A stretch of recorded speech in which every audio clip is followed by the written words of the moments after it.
Buenas tardes, señoras y señores. Agradecemos su participación en la presentación del Plan de Endeudamiento Interno para el segundo semestre del 2021.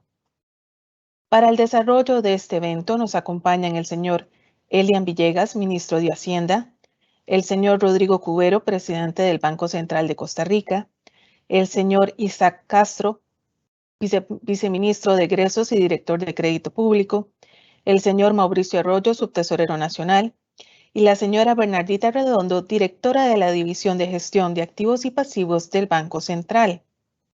Finalizadas las participaciones de los expositores, abriremos un espacio para consultas, las cuales pueden efectuar por medio de la herramienta que se encuentra disponible en el chat, indicar nombre completo, a quien dirigen su consulta e institución a la que representa.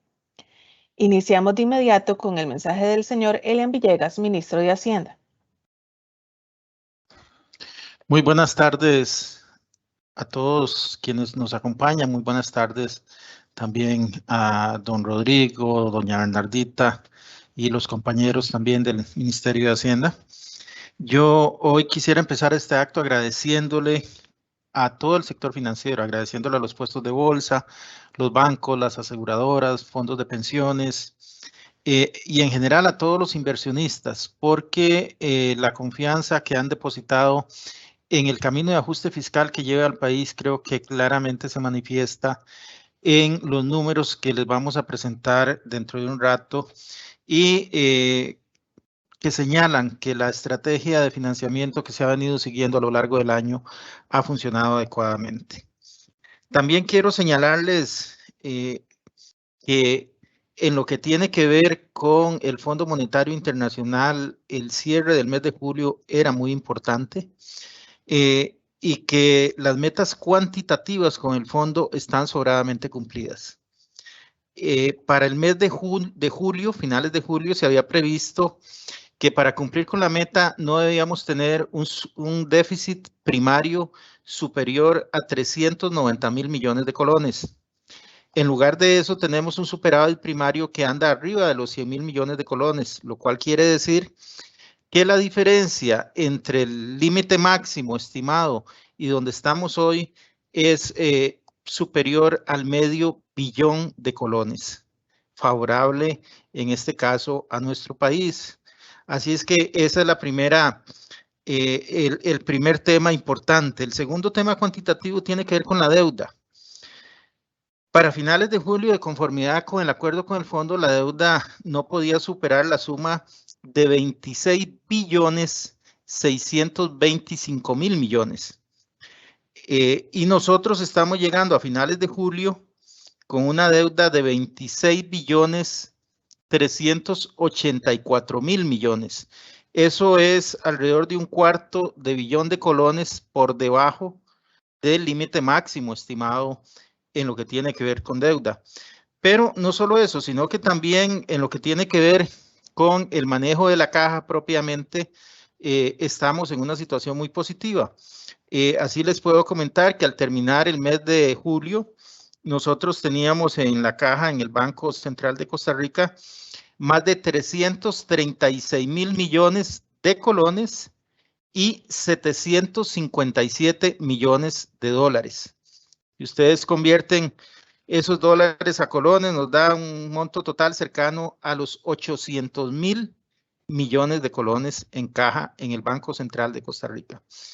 Entonces, la situación que afrontamos en este momento desde ese punto de vista, desde lo que tiene que ver con el desempeño, los criterios de desempeño cuantitativo con el fondo son favorables, teniendo presente siempre que tenemos un plan de ajuste fiscal que se viene implementando y que es necesario seguir adelante porque es el único camino que tenemos para recuperar la senda de sostenibilidad de la deuda.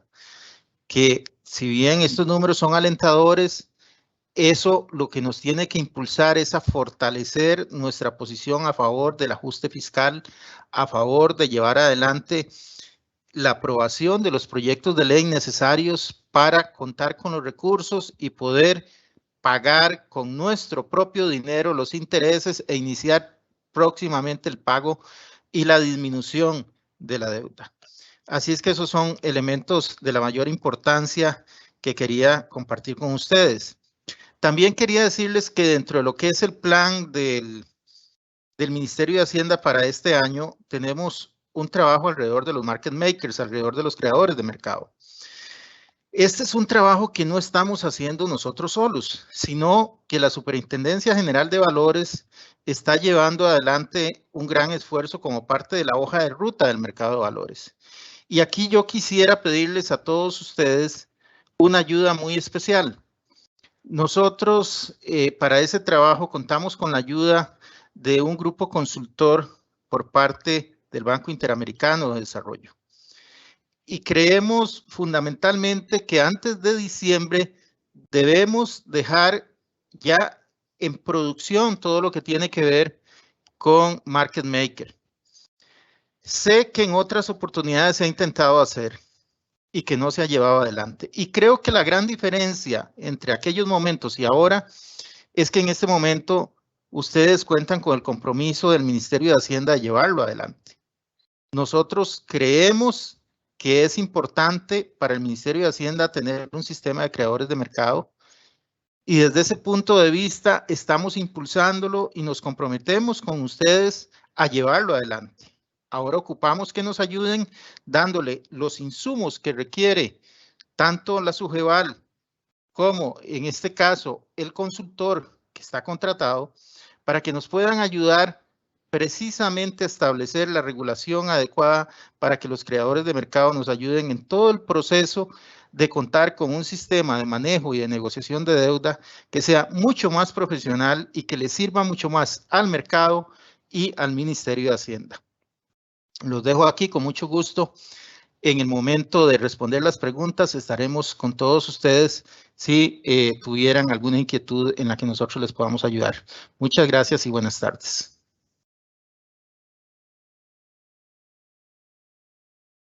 Muchas gracias a don Elian por sus palabras. A continuación, el señor Rodrigo Cubero, presidente del Banco Central de Costa Rica, hará una presentación sobre el Programa Macroeconómico 2021-2022. Muchísimas gracias a todos. Muchas gracias por su compañía, su presencia esta tarde. Un saludo para el señor ministro de Hacienda, don Elian Villegas. Un saludo también para el señor viceministro, don Isaac Castro, y para doña Bernardita Redondo, directora de la División de Gestión de Activos y Pasivos del Banco Central, que nos acompaña esta tarde. También para el señor tesorero, don Mauricio Arroyo. Perdón que me lo brinqué del lado de Hacienda. Un saludo para todos ustedes y quienes nos acompañan esta tarde. Voy a presentar la pantalla. Veamos si me avisan, por favor, si ya la están viendo, y voy a ponerla en modo presentación. Sí, señor, sí se visualiza. Ok, ¿está en modo presentación? Sí, señor. Ok, perfecto. Muchas gracias. Entonces voy a hacer una presentación muy breve. En realidad esta no es la presentación del programa macro, sino un breve extracto para ver si lo puedo hacer en unos 10 minutos, de manera que abramos más espacio para preguntas y respuestas. Y paso directamente a la situación, a la coyuntura económica nacional. Lo que hemos visto es un proceso de recuperación sostenido de la actividad económica a partir de mayo del año pasado, que es cuando realmente la actividad económica en Costa Rica toca fondo como consecuencia de la pandemia. Estos son los niveles del índice mensual de actividad económica. Aquí pueden ver en la serie ajustada por estacionalidad.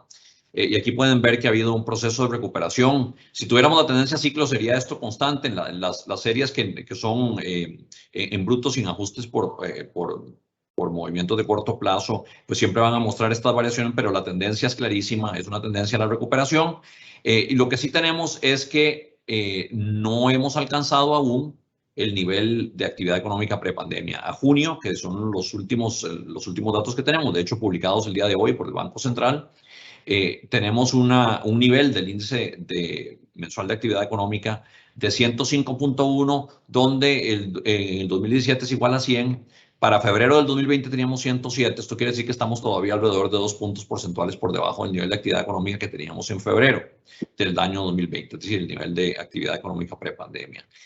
Sin embargo, el proceso de recuperación mantiene un buen impulso, como lo muestra la tasa de crecimiento trimestral anualizada de esta serie desestacionalizada tiene una tasa de crecimiento en este momento de 14,6%. Es decir, lleva un impulso importante esta recuperación y entonces esperaríamos seguirla viendo hacia adelante. Sin embargo, esa recuperación ha sido heterogénea en industrias. Decíamos, el IMAE está alrededor de unas 0,2 de punto porcentual por debajo de su nivel prepandemia, pero vemos que ya algunas industrias han superado el nivel prepandemia, sobre todo la manufactura, también información y comunicaciones. A las actividades financieras también les ha ido mejor que el promedio, pero por otro lado, hoteles y restaurantes y la actividad en este momento de enseñanza y salud muestran niveles significativamente por debajo de lo que tenían prepandemia. En el caso de hoteles y restaurantes, porque la actividad turística ha sido muy fuertemente golpeada por la pandemia. En el caso de enseñanza, esto es básicamente porque en el mes de junio hubo que suspender el ciclo lectivo y esto afectó muchísimo la actividad económica según se mide oficialmente en la educación pública. Pero el tema es que hay una recuperación importante y sostenida, pero heterogénea por industrias. En términos de precios, hemos visto primero un aumento muy importante en los precios de las materias primas importadas. Aquí pueden ver que a pesar de una moderación reciente, todavía el índice de precios de las manufacturas importadas de las materias primas, importadas por Costa Rica estaba creciendo alrededor del 95%. Una tasa de crecimiento muy, muy fuerte. Realmente ha llevado a los precios de las materias primas importadas a niveles históricamente altos. Y esto ya se ha manifestado en un incremento importante en el índice de precios al productor de la manufactura, pero no así en el índice de precios al consumidor, que todavía se mantiene muy bajo, muy contenido de lo que nosotros llamamos la tasa de inflación general, que es la tasa de variación interanual del índice de precios al consumidor, está todavía en 1.4. Y esto en parte se explica porque de los componentes del índice de precios al productor de la manufactura, el que está creciendo más rápidamente es el de bienes intermedios, pero no así el de los bienes de consumo final. Es decir, los precios de los bienes de consumo final puestos en la puerta de la fábrica están creciendo apenas 3,5%. Y eso explica por qué la traslación del índice de precios al productor de manufactura al índice de precios al consumidor por ahora ha sido bastante baja. Entonces decíamos, la inflación general se mantiene en 1,4, muy baja. También los índices el promedio de indicadores de inflación subyacente, que muestra las tendencias de demanda, de opresiones de demanda sobre la inflación, se mantiene muy baja, alrededor de un 1%. E igualmente baja se han mantenido las expectativas de los agentes en el mercado sobre la inflación a 12 meses plazo. Estas expectativas están ahora en 1,4 y todas ellas, como pueden ver, se mantienen no solo por debajo de la meta del Banco Central, sino también por debajo del límite inferior del rango meta del Banco Central.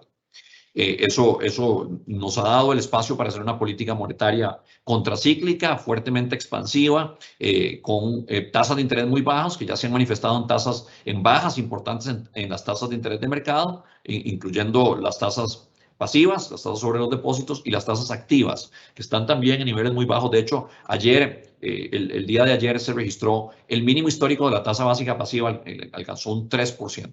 Es el mínimo histórico y eso realmente ha sido un proceso que se ha mantenido desde que se inició el proceso de reducción de la tasa de política monetaria, un movimiento a la baja de la tasa básica pasiva. Y esto ya ha dado un alivio inmediato a los hogares y las empresas en su flujo de caja. En términos de agregados monetarios, al inicio de la pandemia vimos un desplazamiento muy importante de los depósitos, desde instrumentos a plazo a instrumentos de alta liquidez, básicamente instrumentos a la vista. Eso llevó también a un incremento rápido en la liquidez total en el inicio de la pandemia, pero ya esos niveles de crecimiento de la liquidez total se han moderado y están básicamente en línea con el crecimiento de la economía. Lo que sí tenemos es todavía un crecimiento relativamente alto de la liquidez de los instrumentos a la vista y una caída de los instrumentos, de los saldos de los instrumentos a plazo. Entonces todavía el público está optando por moverse instrumentos a la vista. En general, el ahorro total medido por la riqueza financiera en la economía se ha mantenido en un proceso de desdolarización. Ese proceso todavía se mantiene, pero sí hemos visto una redolarización de la liquidez total. Y esto es básicamente porque ha habido menor colocación por parte del gobierno central en títulos en dólares, y esos dólares que se han liberado básicamente se han ubicado en títulos, en depósitos a la vista. Entonces, que están aquí en la liquidez total, pero no se muestra eso en la riqueza financiera total, porque la riqueza financiera total sí incluye los bonos del gobierno, no así la liquidez total. Entonces, la diferencia en el comportamiento de estos dos indicadores de dolarización es básicamente que ha habido un desplazamiento de dólares que estaban aquí en títulos de Hacienda hacia depósitos en dólares en el sistema bancario nacional. Pero, de nuevo, el ahorro financiero como un todo, medido por la riqueza financiera total, se mantiene en una tendencia de desdolarización de largo plazo.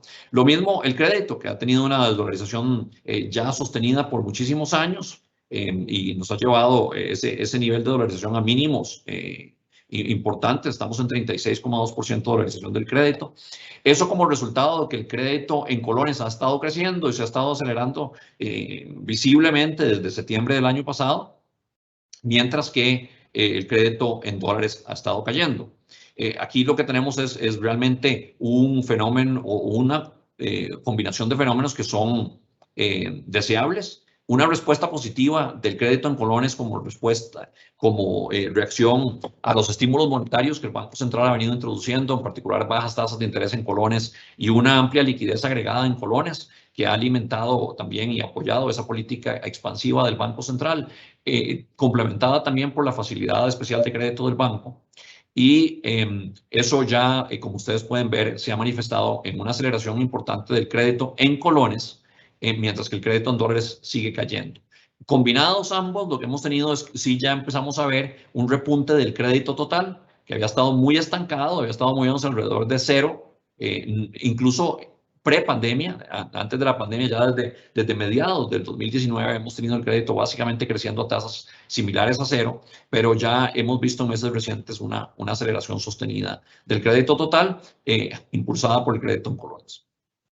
Y finalmente hemos visto un movimiento sostenido al alza en el tipo de cambio en la segunda mitad, sobre todo a partir de abril del 2020, como consecuencia del choque por la pandemia. En el 2021 ha habido inicialmente, por lo menos en el primer trimestre, un movimiento relativamente horizontal del tipo de cambio, fluctuaciones alrededor de una tendencia horizontal. Sí, más recientemente hemos otra vez visto un pequeño movimiento al alza en el tipo de cambio, pero muy ligero.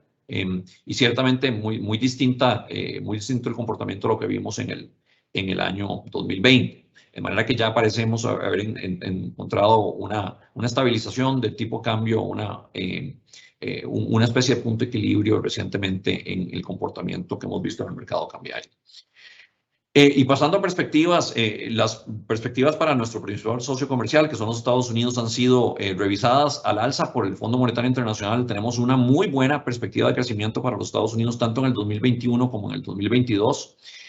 Y eso lleva a que el crecimiento proyectado para nuestros socios comerciales como un todo también sea mucho mejor. Esto muy influido, de nuevo, por lo que pasa en Estados Unidos. Y lo que pasa en Estados Unidos muy influido por el paquete de estímulo fiscal que ha introducido la administración Biden, y también por el estímulo monetario de la Fed, del Banco Central de los Estados Unidos. Pero estas buenas noticias, el mayor crecimiento proyectado para nuestros socios comerciales, que se reflejaría en una mayor demanda por nuestros bienes y servicios de parte del resto del mundo, es parcialmente compensado por una revisión al alza de los precios de los combustibles hacia adelante, tanto para el 2021 como para el 2022, que a su vez implicaría un deterioro mayor en los términos de intercambio. Y esto, en términos relativos, en términos concretos, implica que por cada dólar exportado podemos importar menos, y eso nos empobrece relativamente como país, y a su vez eso implica un freno al ingreso personal disponible. De manera que por aquí tenemos una buena noticia para el crecimiento económico y el ingreso personal disponible, pero parcialmente compensado por este deterioro en los términos de intercambio, con lo cual el aumento en el consumo no sería tan fuerte como se daría de no darse este deterioro en los términos de intercambio. Sin embargo, el efecto de contrarrestación o compensación de los términos de intercambio es apenas parcial. Y como consecuencia de eso, sí, el Banco Central ha revisado al alza su proyección de crecimiento para el año 2021. El crecimiento del PIB ahora lo proyectamos en 3,9% para este año, desde un 2,9% que habíamos proyectado en abril pasado. Y básicamente ese incremento de un punto porcentual en la proyección de crecimiento responde a las mejores perspectivas de crecimiento económico para nuestros socios comerciales, como veíamos aquí. De nuevo, el efecto en términos de intercambio apenas compensa parcialmente, pero sí tenemos un mejor panorama como consecuencia de esa perspectiva más favorable para la demanda externa. También hicimos una ligera revisión al alza del crecimiento proyectado para el 2022, que ahora lo ponemos en 3,7% desde un 3,6% en abril. Con esas nuevas proyecciones sí estaríamos esperando que el nivel de actividad económica en Costa Rica recupere los niveles prepandemia ya para el cuarto trimestre de este año. En proyecciones anteriores habíamos previsto que ese nivel se alcanzaría en el segundo trimestre del 2022, esa era la proyección en enero de este año. Luego la proyección que hicimos en abril, que era ya un poco mejor, sugería que el nivel de actividad económica prepandemia lo alcanzaríamos en el primer trimestre del 2022. Con las últimas revisiones lo estaríamos alcanzando en el último trimestre del 2021. Estos son claramente buenas noticias y claramente, como pueden ver, el nivel de actividad está por encima de... estaría ya para el final del 2022 muy por encima de los niveles prepandemia, pero además por encima de lo que habíamos proyectado en ocasiones anteriores, si bien no todavía distante de lo que hubiera sido el nivel de actividad económica que hubiéramos tenido si no hubiéramos tenido el choque de la pandemia. Esta era la proyección que teníamos en enero del 2020, antes de que nos golpeara la pandemia. Y vean ustedes que sí, ese efecto de la pandemia pues se va a mantener posiblemente por muchos años en términos de niveles de PIB. Finalmente, nosotros estamos proyectando un crecimiento en el crédito al sector privado que se va a mantener al alza, es decir, vamos a ver una aceleración continua del crédito al sector privado, llevando a niveles, eso sí, moderados, alrededor de un 2% para el año 2021 como un todo y alrededor de un 4% para el año 2022. Ese crecimiento en el crédito sí reflejaría de nuevo una trayectoria disímil para el crédito en colones en relación con lo que sería el crédito en dólares, que se mantendría más bien hacia la baja. En términos de riesgos alrededor de estas proyecciones, lo que estamos enfatizando en el Banco Central es que en el contexto externo, por supuesto, la evolución de la pandemia va a ser un tema central. El avance en las campañas de vacunación va a ser fundamental también en mantener la apertura de las economías a nivel internacional y, por supuesto, eso se reflejaría en un mayor crecimiento. Ahora, si por el contrario, las nuevas variantes del COVID aumentaran las tasas de contagio, eso podría obligar a recrudecer las medidas de restricción sanitaria y eso a su vez llevaría a un menor crecimiento de la economía mundial. Otro factor de riesgo es el comportamiento de los precios de las materias primas. Ya mencionábamos que esto ha venido al alza y si eso se mantuviera y lejos de lo que analizan hoy los comentaristas de mercado, se convirtiera en un fenómeno permanente, más que un fenómeno transitorio, podría llevar a un aumento prematuro en las tasas de interés por parte de los bancos centrales y eso podría generar una salida de capital desde mercados emergentes con presiones sobre tasas de interés y tipos de cambio en países como el nuestro. Entonces, eso es otro factor de riesgo importante que hay que ponerle atención. También no podemos descuidar la situación sociopolítica de nuestro vecino del norte que podría afectar los flujos de comercio con el resto de Centroamérica. En el entorno interno, por supuesto, la evolución de la pandemia va a seguir siendo un factor fundamental al que hay que darle seguimiento. De nuevo, aquí como en el contexto internacional, que vaya ocurriendo con la campaña de vacunación va a ser fundamental para que las autoridades sanitarias puedan ir levantando gradualmente las restricciones a la movilidad y con ello se vaya fortaleciendo el proceso de recuperación económica. Pero otro factor de riesgo importante, y hemos venido enfatizándolo, es, por supuesto, el que tiene que ver con la aprobación legislativa de las medidas de ajuste fiscal que están planteadas en el convenio con el Fondo Monetario Internacional. De no darse esas aprobaciones, se podría dar un deterioro de la situación macroeconómica, particularmente presiones sobre tasas de interés, presiones sobre tipo de cambio, y eso también podría venir acompañado de un deterioro en la situación de confianza de consumidores, de empresarios y de inversionistas, y eso a su vez llevaría a un menor nivel de crecimiento económico y menor nivel de recuperación en el empleo. Por eso estos son factores fundamentales para mantener la trayectoria de crecimiento económico En el Banco Central estamos proyectando que la inflación se mantenga contenida hacia adelante. En los siguientes 24 meses, la inflación se mantendría en un escenario central por debajo de la meta del Banco Central.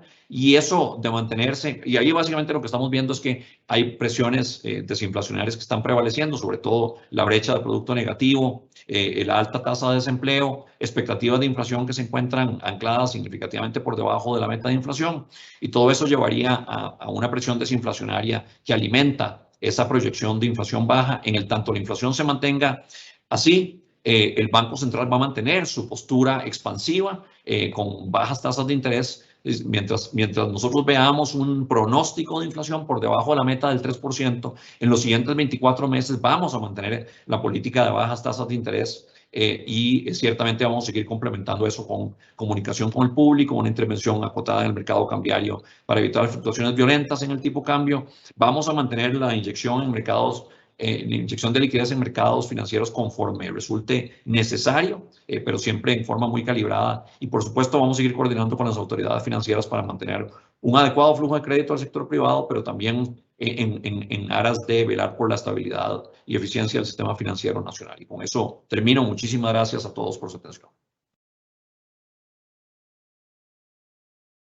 A ver cómo dejo de compartir.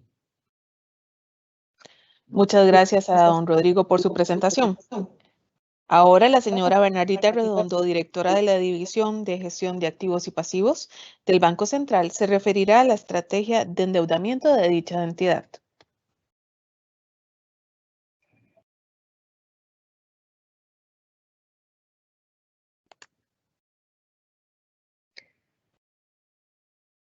Muchas gracias.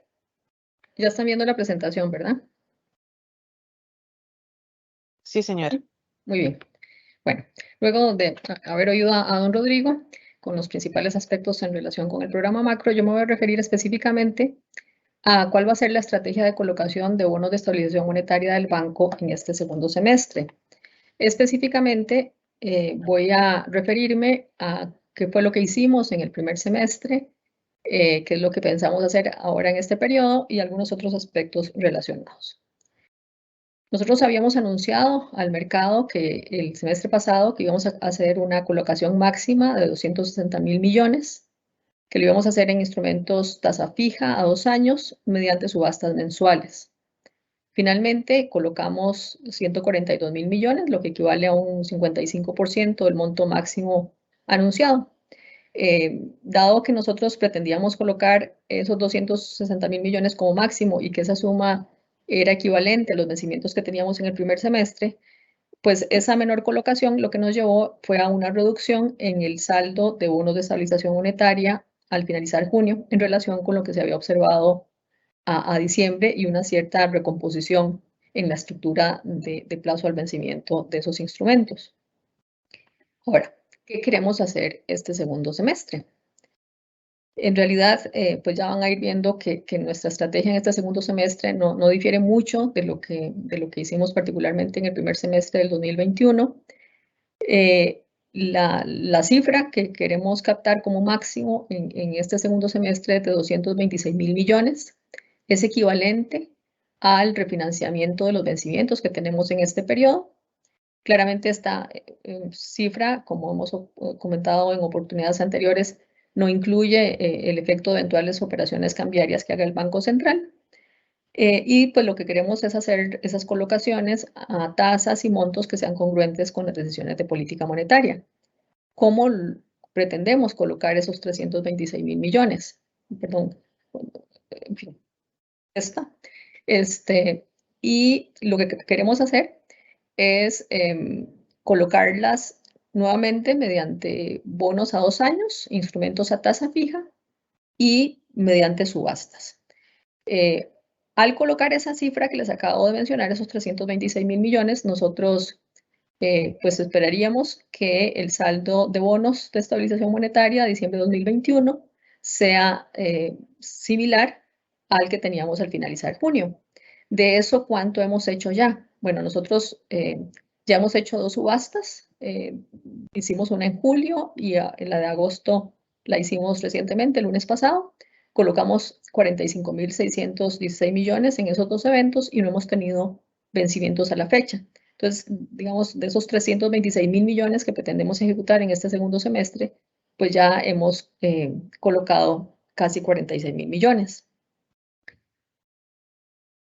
¿Cómo lo vamos a hacer? Ya un poquito me anticipé, mediante subastas mensuales. Ya hicimos 2 de ellas y las próximas son las que aquí se indican: 20 de septiembre, 25 de octubre, 1 de noviembre y 6 de diciembre.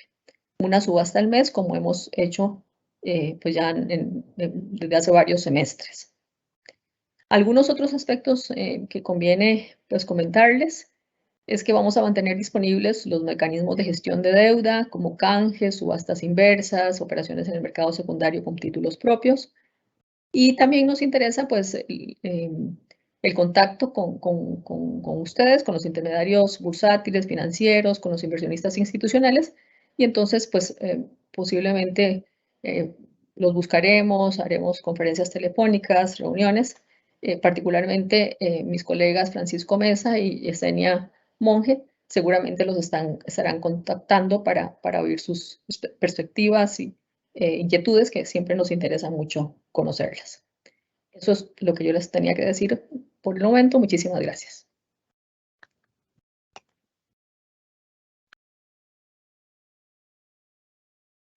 Muchas gracias, doña Bernardita, por su exposición.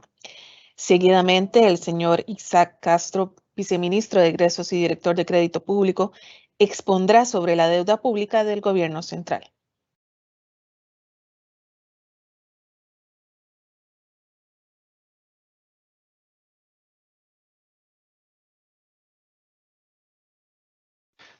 Buenas tardes a los compañeros de la mesa que me acompañan y buenas tardes a los que asisten a la presentación a las presentaciones del día de hoy. Vamos a hacer un recorrido de la deuda pública del Gobierno Central y vamos a empezar precisamente con los datos que señalaba el ministro de Hacienda. Nosotros estamos cerrando julio con un saldo de 26.384.898 millones, que representa un 69,1% del Producto Interno Bruto. A la hora de distribuir esto, 20.000 millones, un 52,4% corresponde a deuda interna y el resto a deuda externa. Cuando comparamos perdón, es el que corresponde a un 52,4% como porcentaje del Producto Interno Bruto y 6.368.000 a deuda externa, que viene a representar el equivalente del 16,7% del Producto Interno Bruto. Cuando vemos la evolución comparado con julio del año 2020 versus el julio del presente año, pues hemos visto que se cambia un poquito la composición de deuda interna a deuda externa. La deuda externa gana un poco de peso, 24,1%, porque hemos ya empezado a utilizar parte de los recursos provenientes del exterior, que son concretamente la operación de financiamiento aprobada hace un par de meses, que se refiere al Banco Mundial, y a los recursos que ya fueron autorizados por parte del Fondo Monetario Internacional. Entonces eso nos hace que baje la proporción de la deuda interna y aumente un poco la de la deuda externa.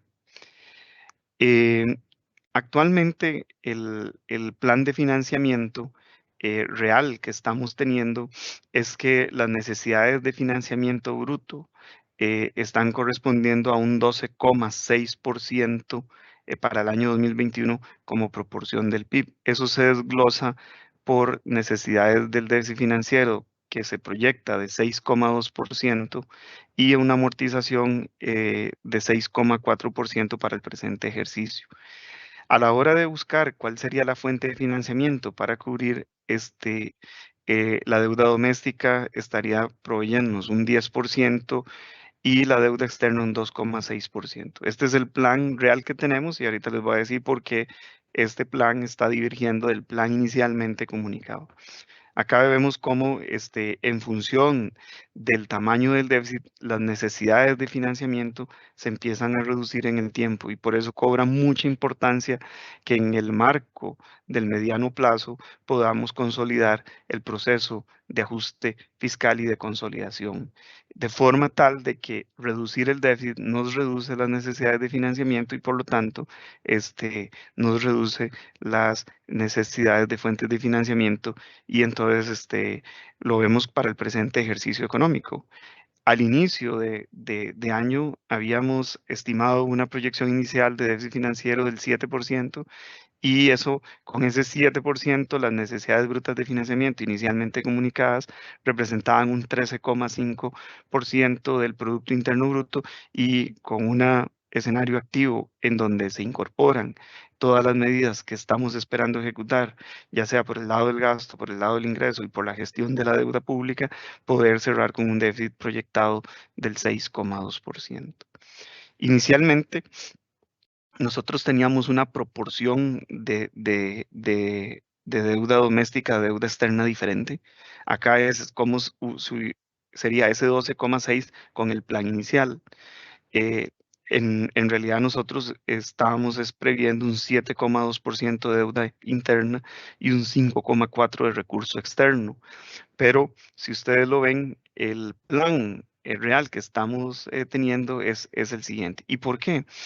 Porque nosotros teníamos que tener niveles de contingencia por si se presentaban situaciones de retraso en cuanto a la aprobación o a la velocidad con la que se van incorporando todo el conjunto de operaciones con empréstitos de apoyo presupuestario que tenemos actualmente en corriente.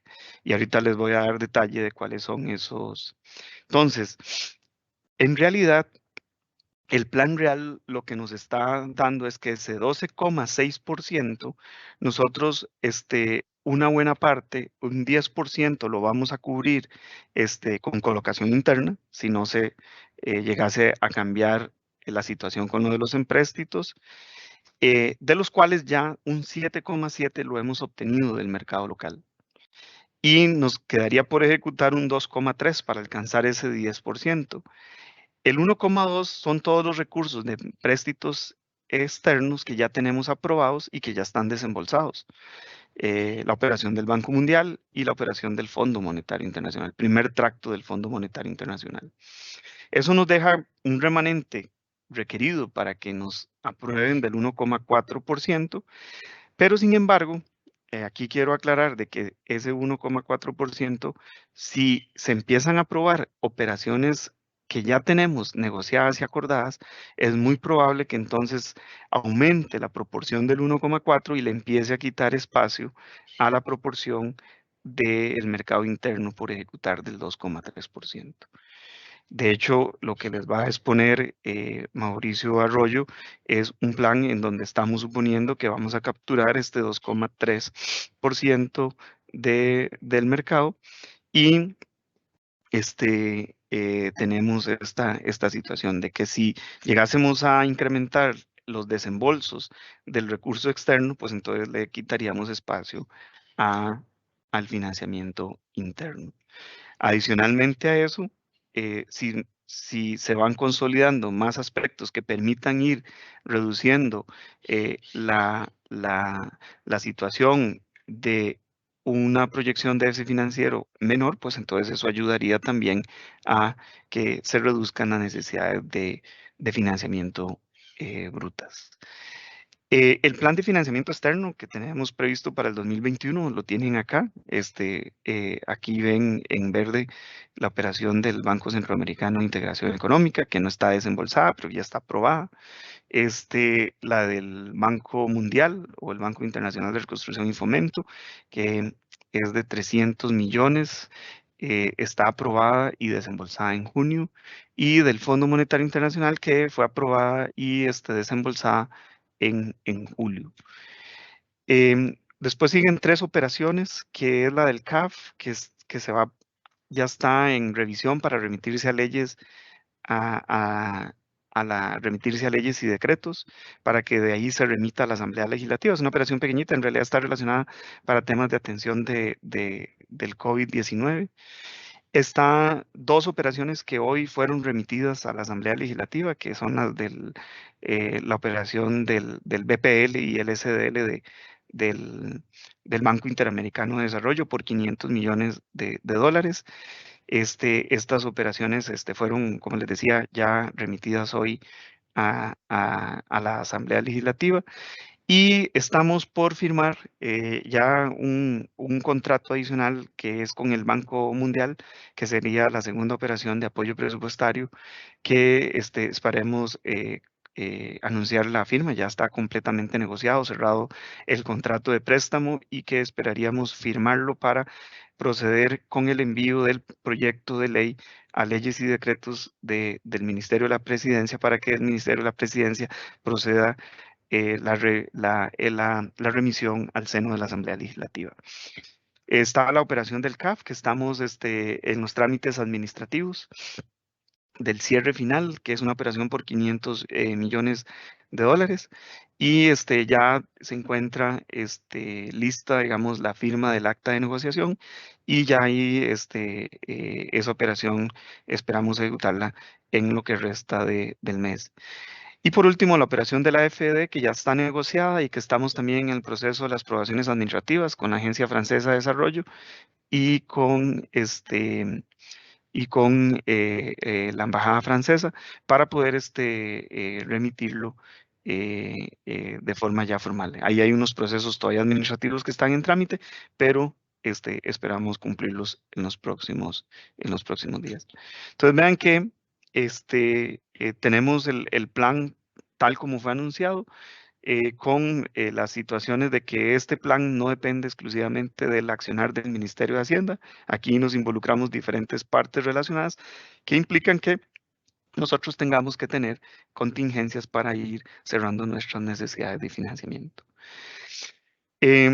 Las estimaciones que tenemos sobre la evolución de la razón deuda a Producto Interno Bruto, nosotros tenemos un escenario pasivo, que sería que si no se hacen las medidas correspondientes, tomaría la senda que está marcada en la línea punteada en rojo, pero si toma la senda del escenario activo, que es el que estamos desde el Ministerio de Hacienda generando todas las acciones necesarias para que ese sea el escenario plausible que vamos a observar en los próximos años, es que esperaríamos que el déficit primario del escenario activo, si ustedes lo ven, empiece ya a este año a ser mucho mejor de lo que inicialmente lo habíamos pronosticado.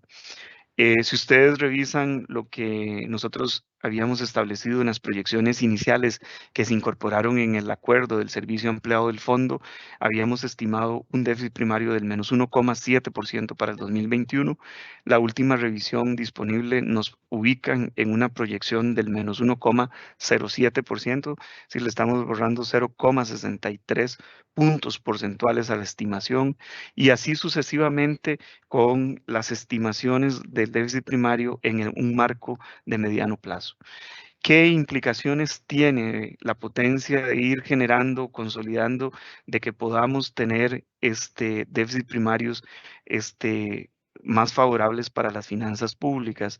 Bueno, que nos permite hacer más sostenible la senda de la deuda vista en términos de la razón a Producto Interno Bruto. Entonces, esto nos está marcando una senda más favorable de la que inicialmente se había mostrado y nos permitiría que a partir entre el año 2022 y 2023 alcancemos el punto máximo y a partir de ahí empezar a descender la proporción de deuda PIB. Esta mejora en la estimación del déficit primario obedece al esfuerzo que se está haciendo en el control del gasto, en una mejora en los rendimientos que están propiciando los ingresos tributarios y por ende, y no muy adecuado, complementario es el tema de la gestión de la deuda que nos ha permitido empezar a trabajar en los tres frentes que hemos marcado en el acuerdo con el Fondo Monetario Internacional. Esa gestión de la deuda y cómo el plan de financiamiento ha logrado una mejor composición en el portafolio, acá está la composición de nuestro portafolio a julio del 2021.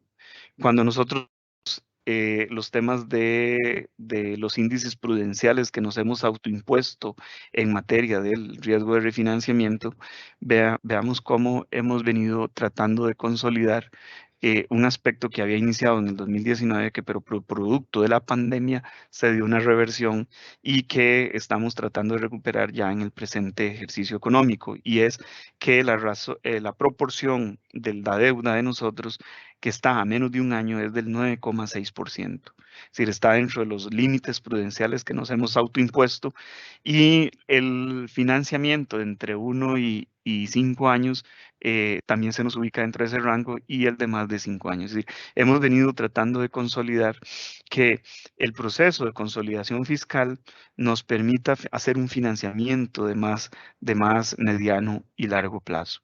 Adicionalmente, en temas de la composición del riesgo de mercado, que es visto por el tipo de tasa de interés con la que nosotros accesamos nuestro financiamiento, tenemos que un 74,5% está en instrumentos de tasa fija. Y entonces aquí cobra mucha importancia que nosotros desde el Ministerio de Hacienda podamos consolidar el proceso de ajuste fiscal en el entorno de mediano y largo plazo. ¿Por qué? Porque este riesgo no solo es para el emisor, es para la comunidad inversora. Entonces, entre mejor empecemos a consolidar las finanzas públicas, va a ser súper saludable para el emisor y súper saludable para la comunidad inversora que estemos trabajando con instrumentos de tasa fija, lo cual exige una disciplina de mercado muy importante por parte de todos los que tenemos que ver con las finanzas públicas, precisamente para que ese porcentaje se nos vuelva súper sostenible en el tiempo. En materia cambiaria, tenemos acá una composición del 62,2% en colones y en dólares del 37,8%. Ahí tenemos un porcentaje mayor en vista de que muchas de las operaciones de apoyo presupuestario están denominadas en moneda extranjera, y ahí tenemos un trabajo que podríamos empezar a explorar, que es todo el tema de las posibles conversiones que nos dan los créditos externos a colones, pero que es un trabajo que Hacienda tiene que valorar en el futuro. En cuanto a la tasa promedio, esa tasa promedio, ese 9,3, es una tasa promedio ponderada internalizando el efecto de depreciación cambiaria que se ha observado en los últimos meses, pero que si lo descomponemos por la tasa contratada, cuando vemos la descomposición, nuestro portafolio en colones está teniendo un costo a julio del 7,93 y en dólares del 5,46%. Si dejamos de lado el efecto de la depreciación cambiaria y nos concentramos en las tasas nominales de la deuda contratada, esa deuda contratada ha venido en un proceso de descenso importante, buscando alcanzar otro de los indicadores que el Ministerio de Hacienda pretende, y es que el costo del endeudamiento del emisor sea inferior a la tasa de crecimiento del crecimiento del PIB real de la economía. En cuanto a términos de maduración, estamos en términos de maduración acordes del 7,2 años, y entonces eso nos permite, digamos, ir trabajando esta composición dentro de los parámetros prudenciales que nos hemos autoimpuesto. La comparación de los perfiles de vencimiento viene a mostrar la importancia que ha tenido la gestión de la deuda para el Ministerio de Hacienda, y es que cuando vemos las barras azules más oscuras, eso es cómo se veía el perfil de vencimientos hace un año, y las barras más claras es cómo se ve este perfil al presente. La diferencia lo marca mucho la gestión de pasivos que hemos realizado a través de los procesos de canjes. Y acá, como ustedes pueden ver, hemos logrado reducir mucho de los vencimientos que íbamos a enfrentar en el 2021 y en el 2022. Entonces, Ahora lo que nos vamos a enfocar, y si ustedes lo ven ahí, lo hemos resaltado en el primer círculo rojo a la izquierda, es tratar de empezar ya muy activamente a gestionar los vencimientos del 2022 y es muy probable que lo vean que tratemos de hacer un esfuerzo para los próximos canjes respecto a este perfil de vencimientos. Pero además en el segundo círculo en rojo pueden observar cómo esa gestión de deuda y ese alargamiento que hemos venido experimentando en los últimos eventos competitivos de asignar instrumentos con duraciones más prolongadas, vean cómo hemos logrado que la referencia a 10 años se ha venido incrementando y nos ha permitido ir trabajando el perfil en aquellos vencimientos en los que tenemos una holgura importante. Cuando vemos esto trasladado a la evolución favorable de la estructura temporal de tasas de interés, pues indudablemente hemos hecho un proceso de gestión en el que hemos venido reposicionando la curva entre el emisor y los inversores en niveles que son sustancialmente, digamos, mucho más bajos que los que observábamos en diciembre del 2018, cuando estábamos saliendo de una situación bastante complicada en materia de finanzas públicas. Hemos logrado entre todos ubicar la estructura temporal de tasas de interés en lo que hoy ustedes ven la curva roja y esto es importante porque lo hemos logrado también en una situación en la que también ha estado marcado por dificultades producto de la pandemia. Pero lo más relevante es que le hemos borrado más de 500 puntos base a la parte larga de la curva.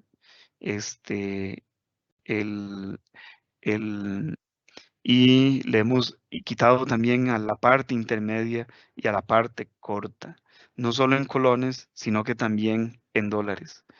Y esto se cobra mucha importancia porque esto lo hemos hecho mejorando un poco el perfil de la gestión de la deuda y sería muy importante que estos resultados se consoliden con la continua o posterior mejora en el perfil de la percepción de riesgo de crédito que podría tener el emisor, en este caso el Ministerio de Hacienda. Por eso es que cobra importancia que consolidemos en el mediano plazo ese programa de ajuste de consolidación fiscal, de forma tal de que podamos hacer sostenible esta evolución que se ha observado en los rendimientos de nuestra deuda pública.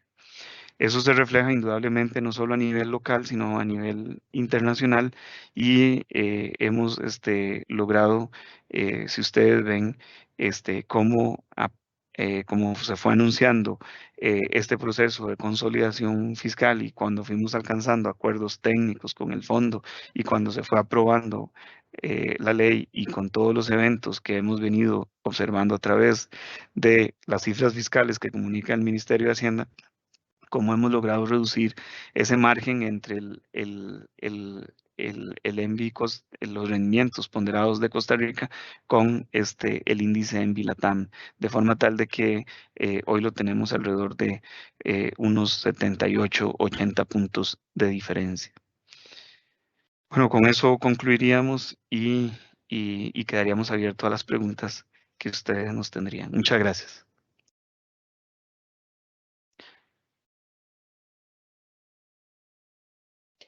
Muchas gracias, don Isaac, por su presentación. A continuación, el señor Mauricio Arroyo, subtesorero nacional, se referirá a los resultados del plan de endeudamiento interno del primer semestre del 2021 y el plan de endeudamiento interno del Ministerio de Hacienda para el segundo semestre del presente año.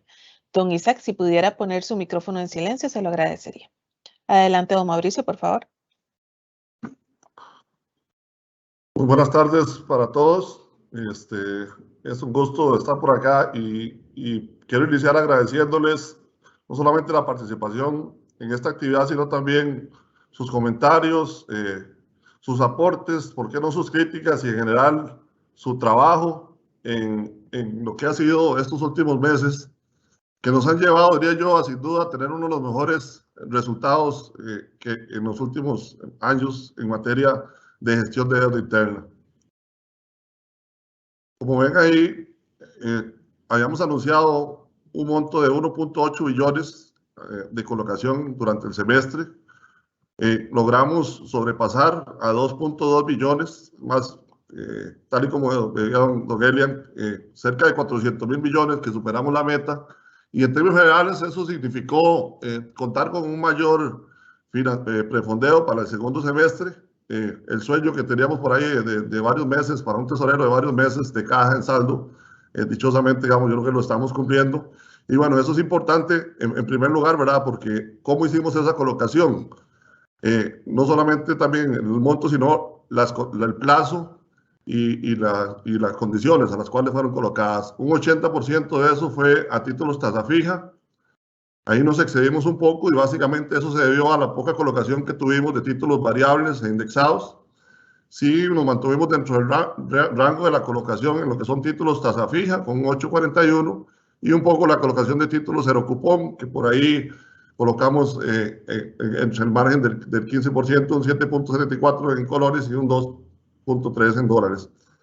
Interesante la estructura por plazo y sí, muy diferente tal vez a algunos semestres anteriores. El plazo de 7 años fue el que sobresalió con un 31%. Le sigue ahí los plazos de 10 y 15 años. En términos generales, les decía, más de un 70% de la deuda fue colocada a plazos superiores a 5 años. Y vean, cuando les decía de los mejores semestres, es la comparación de los últimos 5. Tal vez ahí en el primer semestre del 2019 tuvimos un monto, digamos, relativamente similar, pero reitero, las condiciones eran muy diferentes.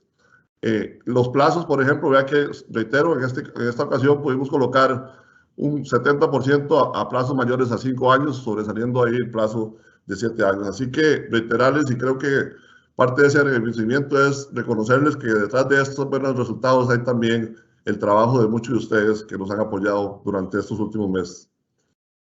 En materia de gestión de pasivos, vamos un buen semestre. Hemos logrado 409.000 millones. El año pasado anduvimos un poquito más de 600.000 millones, así que vean que tenemos cifras muy importantes. Entonces continuamos ahí un poco, esperamos llegar a la meta tal vez de promedio del 2016-2017, en los cuales ven ahí resultados bastante importantes.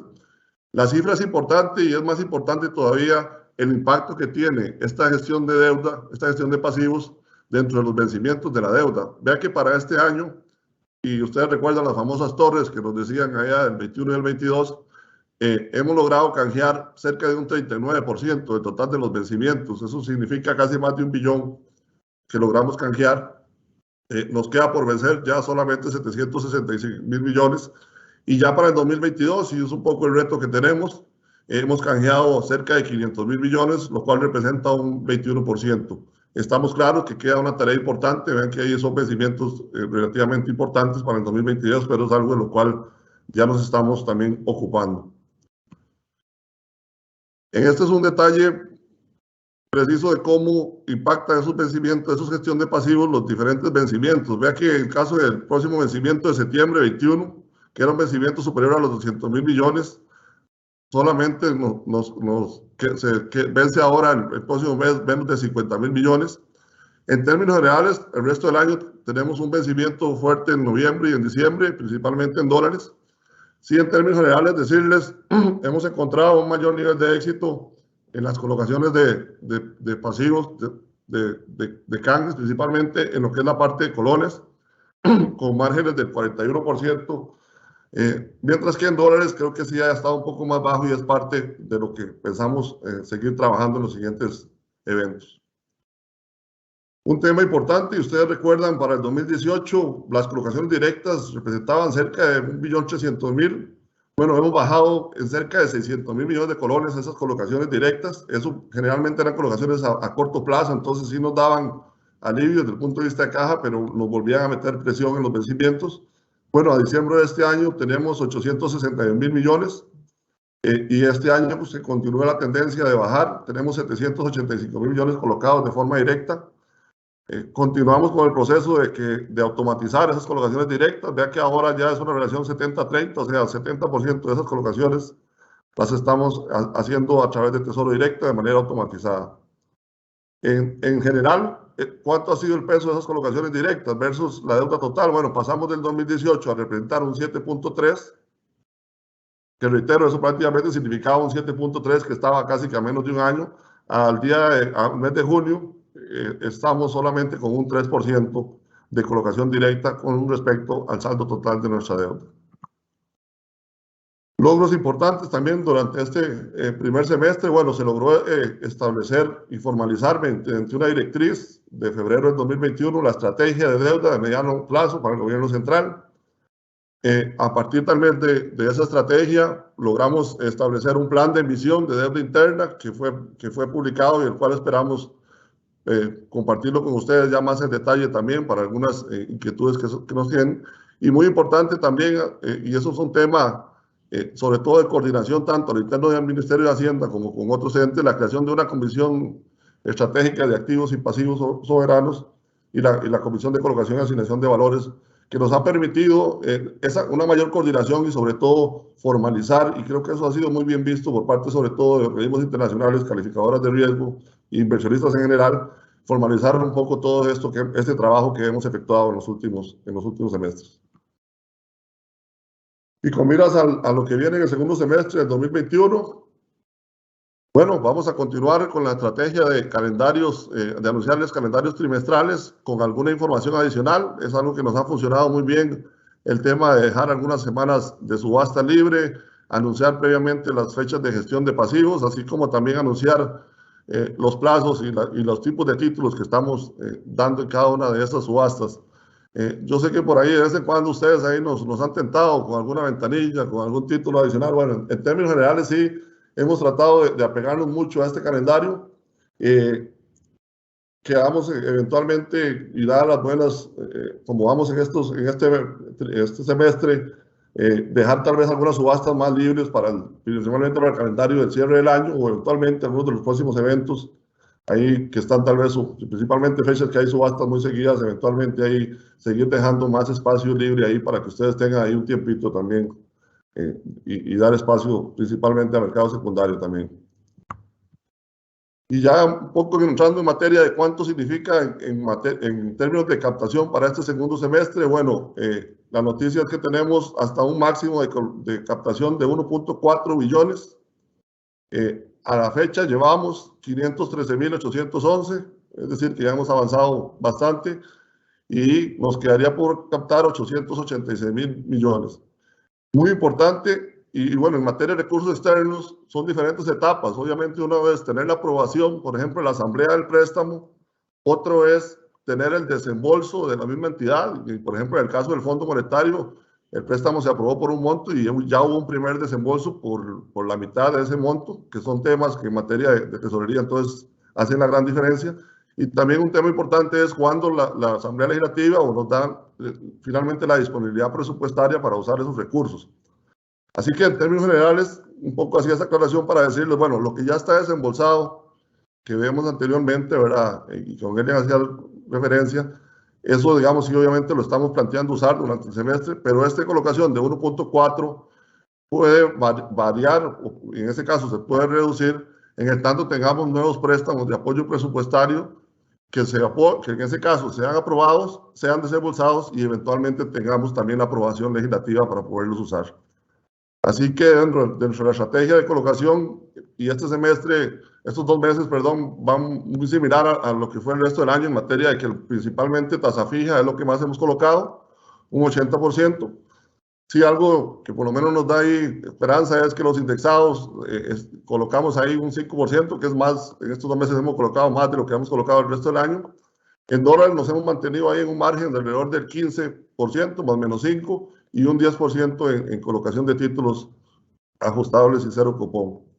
Continúa un poco la tendencia a básicamente concentrarse en el más largo plazo, en este caso el título de 10 años plazo, seguido por el título de 5 años y ya hay un poco menor. Vean que solamente a más de 5 años se concentra prácticamente el 75% de toda la colocación de estos 2 meses. De los instrumentos ofrecidos, bueno, ahí ustedes tienen la batería. Básicamente ahí estaríamos inscribiendo, o ya inscribimos algunas series, principalmente porque hemos logrado ya cerrar algunas series con saldos bastante importantes. Entonces ahí están viendo cuáles serían eventualmente el nuevo título a 3 años, 5 años, nuestras nuevas referencias. Así como eventualmente estamos planteando la inscripción de un título TEPRAS y eventualmente un título tasa básica o un título en unidades de desarrollo, principalmente con el fin de aumentar la colocación en ese tipo de instrumentos. En dólares, básicamente ahí tienen igual la batería de los títulos de 5, 7 y 10 años principalmente. Dentro de los proyectos, bueno, les decía, vamos a divulgar un poco el tema de la estrategia de mediano y largo plazo, así como el plan de emisión. Yo creo que es un tema bastante importante, si bien es cierto, lo comunicamos en hecho relevante, creemos que es bueno sentarnos y ya sea a nivel individual o de manera grupal, a través de estos mismos mecanismos, podemos tal vez ahí hacer una actividad para el tema. Pensamos renovar, tal como les mencionaba, la oferta de valores, principalmente lo que tiene que ver con títulos tasas variables e indexados, y estamos trabajando un poco en un proyectito ahí con una asesoría de organismos internacionales con el tema de bonos temáticos, que es algo de lo cual seguramente también viene. En el tema de la promoción de operación de gestión de pasivos, les decía un poco, tal vez el instrumento que sí vamos a usar bastante, a diferencia tal vez de los últimos semestres, ha sido el tema de las subastas inversas. Hay un tesorero con plata, entonces las subastas inversas podemos convertirlas un poco en un instrumento más de gestión de pasivos, así que es algo en lo cual seguramente estaremos trabajando muy fuertemente en los siguientes meses. Y hay un proyecto importante que estamos coordinando, que la coordina Contraloría, pero le estamos dando apoyo junto con el Banco Central, y es un proyecto que tiene que ver con la ley de manejo eficiente de la liquidez del Estado, un poco tomar todas las cosas buenas que hemos obtenido a través de la implementación de Caja Única del Tesoro y hacer un manejo mucho más eficiente de esa liquidez que tiene dentro del mismo Estado. En la mesa de trabajo de Sugeval, bueno, en primer lugar, estamos estableciendo un proyecto de ley para lo que es la promoción y la apertura del mercado de deuda pública interna costarricense, trabajando ahí en algunos de esos temas que ustedes nos han dicho, el tema del tratamiento tributario de los inversionistas no domiciliados, plantear una reforma a la ley de contratación administrativa, principalmente ahí es la habilitación para que podamos contratar custodios nacionales e internacionales y un poco ahí trabajar sobre el tema de plataformas de colocación y de sistema de compensación. Tal y como mencionaba al inicio de la presentación, la creación de un programa de creadores de mercado para deuda interna, que eso lo estamos trabajando con la asistencia técnica del BID. Bueno, termino un poco como inicié la presentación. De verdad, muchísimas gracias por ese gran apoyo. Muchísimas gracias por su trabajo diario. Finalmente, siéntanse también parte importante de estos buenos resultados que hemos tenido para el país, que algunos de ustedes nos decían, finalmente, si nos va bien por acá, creo que nos está yendo bien a todos como país. Así que, de verdad, muchas gracias y quedamos atentos a consultas.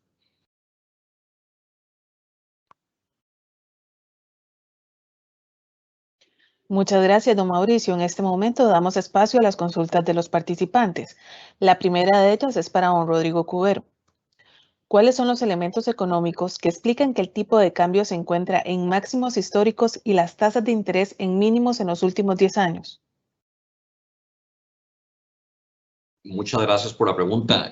Empiezo por la tasa de interés. Evidentemente, el Banco Central ha hecho un análisis cuidadoso del contexto y a partir de marzo del 2019 encuentra la necesidad y también la oportunidad de iniciar un ciclo de política monetaria expansiva. Ese ciclo de política monetaria expansiva se explica o se refleja en una baja sistemática en la tasa de política monetaria. Empezó en 5,25% la tasa de política monetaria y la fuimos llevando gradualmente hasta su mínimo histórico de 0,75%. Es básicamente un esfuerzo del Banco Central por empujar la actividad económica en un contexto donde la inflación actual y proyectada estaba muy baja y significativamente por debajo de la meta del Banco Central. La meta del Banco Central es una meta a la que le queremos llegar desde abajo, desde arriba. Si estuviéramos por encima estaríamos subiendo tasas de interés. Estamos significativamente por debajo y lo que corresponde es más bien impulsar la actividad económica con mejores condiciones crediticias para, en primer lugar, llevar la inflación de vuelta a su meta, pero también, y ya en el contexto de pandemia, para lograr una recuperación económica más rápida. Esto llevó también a la profundización de esa postura de política monetaria expansiva a partir del momento en que nos golpea la pandemia en marzo del 2020, pero recordemos que el ciclo de política monetaria expansiva inicia desde un año antes, desde marzo del 2019. Entonces, la explicación, la fundamentación económica de la política de bajas tasas de interés del Banco Central está justamente en la combinación de una coyuntura donde de por sí el crecimiento económico se había venido desacelerando, teníamos una brecha de producto negativa, teníamos una tasa de desempleo alta y todos esos factores se exacerban con la pandemia y bueno, evidentemente apuntan a la necesidad de una política de estímulo monetario, pero esa política de estímulo monetario no hubiera sido posible si no hubiéramos tenido, por otra parte, una inflación muy baja, no solo observada, sino sobre todo proyectada, y también expectativas de inflación ancladas. Y ancladas en este momento por debajo de la meta de inflación. Entonces, todo eso hace, por un lado, recomendable el primer grupo de argumentos que ofrecía y en segundo lugar, el segundo grupo de factores que mencionaba, posible que el Banco Central iniciara una política monetaria expansiva en marzo del 2019 y la profundizara a partir de marzo del 2020 con la pandemia.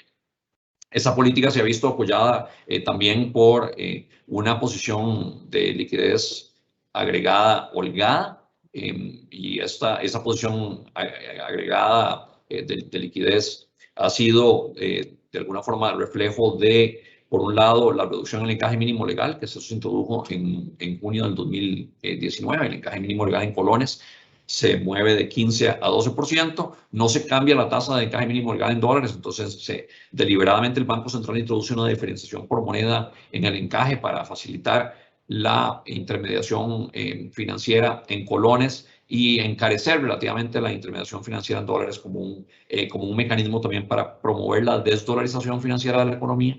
Y se apoya también esa política de liquidez agregada holgada en la facilidad de crédito especial y temporal que introduce el Banco Central en septiembre del año anterior.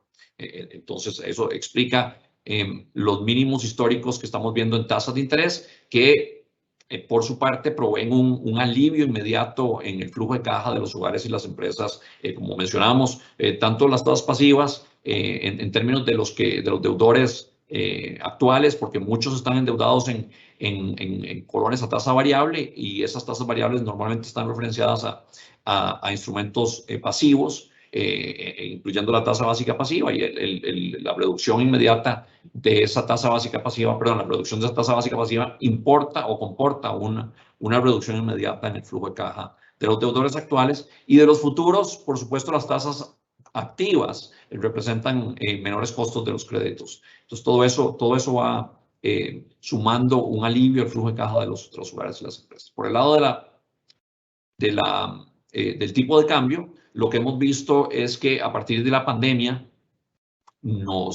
se nos cae muy significativamente el influjo de divisas por turismo y eso claramente se refleja en la demanda de dólares, pero también hay otro factor y es que el sector público no bancario ha venido también demandando más divisas del Banco Central. Esto tiene que ver en parte con el incremento en los precios del petróleo, en parte por las mismas, la gestión de deuda del gobierno que ha favorecido la colocación de títulos en colones, menos en dólares, entonces los vencimientos en dólares que ha enfrentado los ha financiado, es decir, los ha provisto mediante la compra de dólares al Banco Central. Eso ha implicado que el Banco Central ha tenido que satisfacer necesidades muy altas de divisas por parte del gobierno y ha tenido que salir a comprar al mercado y ni siquiera ha sido capaz de comprar todo lo que ha vendido. Entonces eso ha generado también una cierta presión.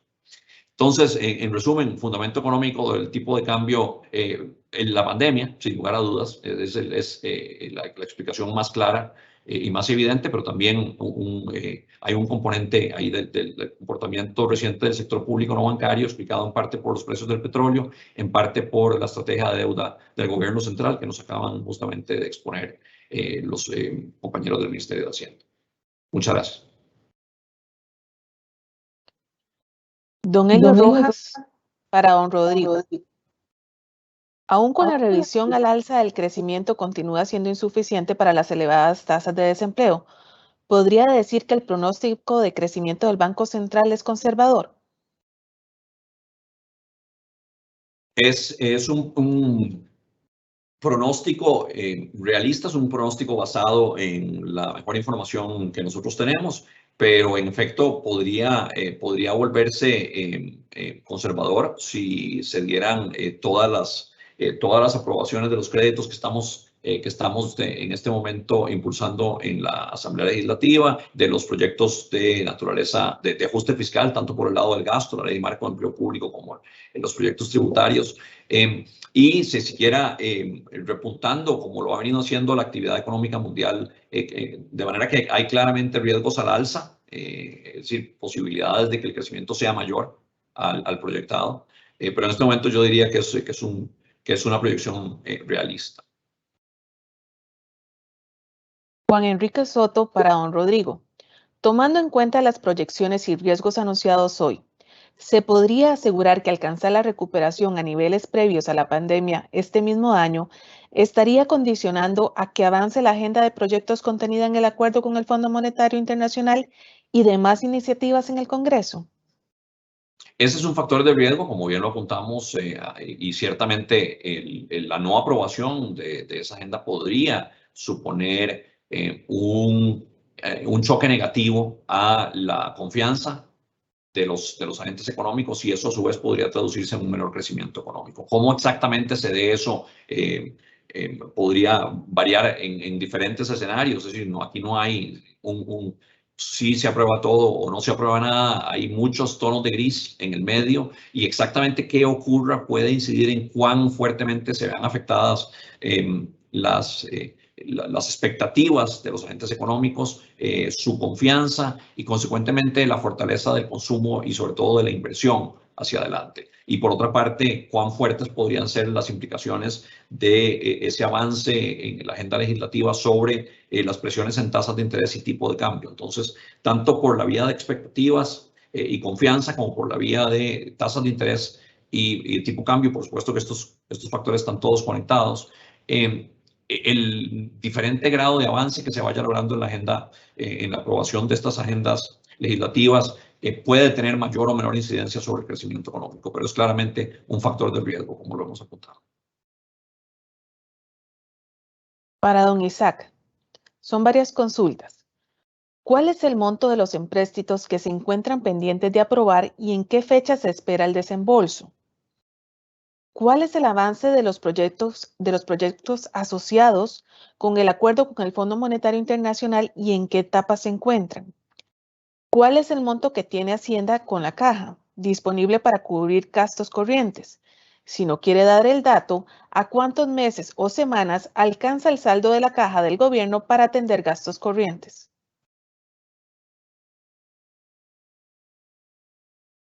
Con mucho gusto. Nada más, si te pediría, es que no logré tantas. Sí, no se vamos en una en preocupe. una, está bien. Ok, hago la primera consulta. ¿Cuál es el monto de los empréstitos que se encuentran pendientes de aprobar y en qué fecha se espera el desembolso? Sí, nosotros en estos momentos tenemos la diferencia son 500 millones del BID, 300 del Banco Mundial, ahí llevamos 600, 500 de la CAF, 1100 y la AFD 120. Entonces son 1000, ahí hay 1220. ¿Qué es lo que esperamos aprobar? Nosotros esperaríamos que la Asamblea Legislativa nos apruebe este paquete. Va a depender el desembolso, obviamente, del mes en el que se ha aprobado, pero además va a depender de un trámite administrativo que nos obliga a la Asamblea Legislativa, y es que una vez aprobada la operación, tenemos que incorporarlo en el presupuesto nacional, y esa incorporación antes se hacía a través de decreto ejecutivo, pero últimamente la Asamblea Legislativa nos ha exigido a que tengamos que hacerlo a través de un trámite legislativo. Entonces, si estos créditos se aprueban en los próximos meses, nosotros lo incorporaríamos en el presente ejercicio económico, y si no quedan aprobados, y los incorporaríamos en el siguiente ejercicio económico. ¿Cuál es el avance de los proyectos asociados con el acuerdo con el Fondo Monetario Internacional y en qué etapa se encuentran? Bueno, acá en cuanto a los proyectos son proyectos desde el punto de vista legislativo y proyectos desde el punto de vista administrativo. Los proyectos de corriente legislativa están presentados y están en estos momentos en la discusión y revisión por parte de las diferentes comisiones que tienen encargados los proyectos legislativos, y los plazos los determina el reglamento legislativo. Estos plazos están establecidos, que andan alrededor deben estar alrededor del próximos 3 meses. Y en cuanto a los proyectos de carácter administrativo, nosotros hemos venido realizando cada una de las diferentes asistencias técnicas que nos hemos comprometido con el fondo. Por ejemplo, nosotros nos comprometimos que uno de los acuerdos era tener un marco fiscal de mediano plazo el 30 de abril. Tuvimos eso el 30 de abril. Nos hemos comprometido con el fondo a hacer una serie de otras acciones relacionadas con la actualización del manual de cifras fiscales. Eso estamos precisamente en curso. Nos hemos comprometido con todo el tema de la actualización de los riesgos macroeconómicos y su impacto en las finanzas públicas. Eso está en curso y lo pretendemos terminar en diciembre. Nos hemos comprometido con el programa de creadores de mercado. Está en curso y fecha final en diciembre. Y así les podría seguir con cada una de los acuerdos establecidos en los diferentes párrafos de la política fiscal que nosotros hemos convenido con el fondo y que hemos como agenda impulsado. Es una lista grande, pero con mucho gusto vamos a dar más detalle y a dejar, digamos, el avance que tiene cada una de ellas. Y los que les puedo decir, los que estaban en fecha anteriores a la fecha de hoy, están cumplidos. ¿Cuál es el monto que tiene Hacienda en caja disponible para cubrir gastos corrientes? Si no quiere dar el dato, ¿a cuántos meses o semanas alcanza el saldo de la caja del gobierno para atender gastos corrientes? Bueno, ese es exactamente el dato que dio el ministro al inicio de la presentación. En estos momentos, con corte a julio, tiene 383.000 millones de colones depositado en colones, en moneda nacional, y, perdón, 336.000 millones de colones con corte a julio, y 57 millones de dólares. Eso es lo que tenemos en disponibilidad como fondo de maniobra para atender nuestras, como activos de corrientes, para poder atender nuestras obligaciones corrientes en los próximos meses. Típicamente, y ustedes si lo vieron recientemente, hace poco, un funcionario de Hacienda en la Asamblea Legislativa señalaba que nosotros estamos cambiando una situación. En el 2018 cerramos con un flujo operativo de 9.000 millones. Durante la pandemia estuvimos con flujos operativos un poco más arriba de los 9.000 millones, pero esto lo que nos permite es tener, digamos, suficiente fondo de maniobra. Para que Hacienda trabaje relativamente bien, se ha señalado que se tiene que tener entre 100 y 120.000 millones como fondo de maniobra.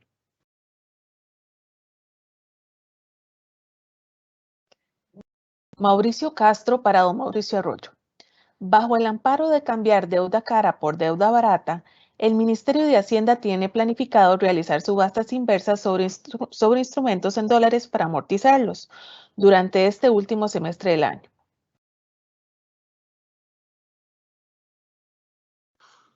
Sí, bueno, un poco, como les decía, ¿verdad? Creo que las subastas inversas puede ser un mecanismo que sí, digamos, lo tenemos ahí a la mano. No es lo mismo, por ejemplo, ahora contar con 2 meses casi, digamos, de general de gastos, porque tener usted, como decía, haga prácticamente el salario de la próxima semana o la próxima quincena. Entonces, estamos trabajando en una política para lo que son las subastas inversas y esperando un poco esas actualizaciones de algunos presupuestos, como decía Isaac, para lo que es propiamente el uso de esos recursos, y apenas tengamos eso, estaremos incorporando en los mismos planes, en unos calendarios trimestrales, también lo que son las subastas inversas. Lo tenemos contemplado, sí. Javier Cortés para don Isaac Castro. En caso de que el financiamiento externo no sea tan amplio como el previsto en un inicio, los requerimientos en moneda extranjera se solventarían con captaciones en mercado interno o cambiando colones por dólares con el Banco Central como en mayo anterior. Vamos a ver, en mayo anterior nosotros teníamos una posición de caja en dólares muy diferente a la que tenemos actualmente. Entonces, marcamos una situación, o partimos de una situación completamente diferente.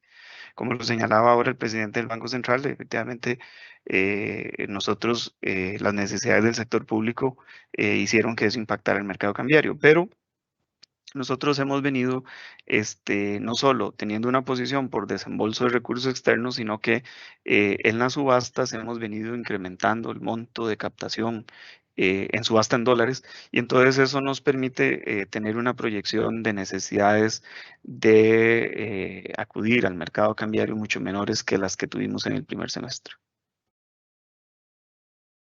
Para don Isaac, ¿cuánto de la baja del financiamiento como proporción del PIB del 2021-2026 obedece al aumento del Producto Interno Bruto en términos nominales? En realidad, no lo tengo tan explícito en la relación deuda-PIB, pero lo tengo muy explícito en el cálculo del déficit primario. Si ustedes recuerdan, el déficit primario inicial era menos 1,70% del Producto Interno Bruto con el PIB anterior, con el PIB anunciado con el programa macro de enero. Si ustedes vieron ahora, el déficit primario que estamos estimando es de menos 1,07% con el PIB nominal nuevo que se anunció en la última revisión del programa macro.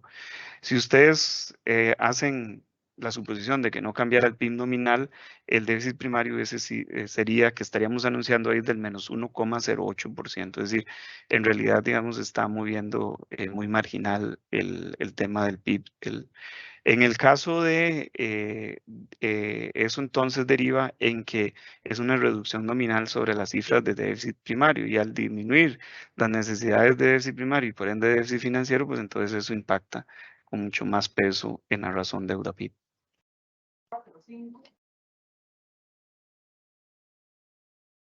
Para don Rodrigo, ¿cómo se explica la diferencia en las estimaciones de la evolución de la relación deuda-PIB del gobierno central en el programa macro revisado 2021-2022 versus los datos presentados hoy por don Isaac? Muy buenas tardes y muchas gracias por la pregunta. En realidad no hay diferencia. Nosotros tomamos las proyecciones del Ministerio de Hacienda en materia de deuda y las cifras que tenemos son coherentes. 72,3% de proyección para el 2022, 72,4% para el 2023, que sería el punto de inflexión. Esos son los datos que presentó don Isaac hoy en la tarde. En el escenario activo, él presentó también un escenario pasivo donde la trayectoria es más alta, pero los datos son enteramente coherentes, Alberto. No hay diferencias. Muchas gracias. Y la última consulta de don Julio Carvajal para don Helen. ¿Cuál es su expectativa respecto a la evolución futura de las calificaciones de riesgo crediticio del país? ¿Han estado en comunicación con las diferentes calificadoras en los últimos tiempos respecto a este tema? Sí, se ha conversado con ellas y ya hubo una de ellas que realizó un cambio. Yo de las otras, sinceramente, no espero ningún cambio porque creo con toda sinceridad que no hacen ni la mitad del trabajo que les toca. Se dedican a revisar los periódicos y no hacen el análisis financiero que deberían realizar. Y no comparan las cifras que teníamos cuando nos bajaron la calificación la última vez con las cifras que tenemos en este momento. Si lo hicieran, la calificación definitivamente no puede ser la misma. Y si ustedes lo hacen el ejercicio y se van a ver esa situación, ustedes se darán cuenta que desde el punto de vista de lo que son las cifras fiscales, estamos hablando de dos escenarios completamente distintos. Entonces, hasta que las calificadoras de riesgo no tomen la decisión de hacer su trabajo, yo no esperaría ningún cambio.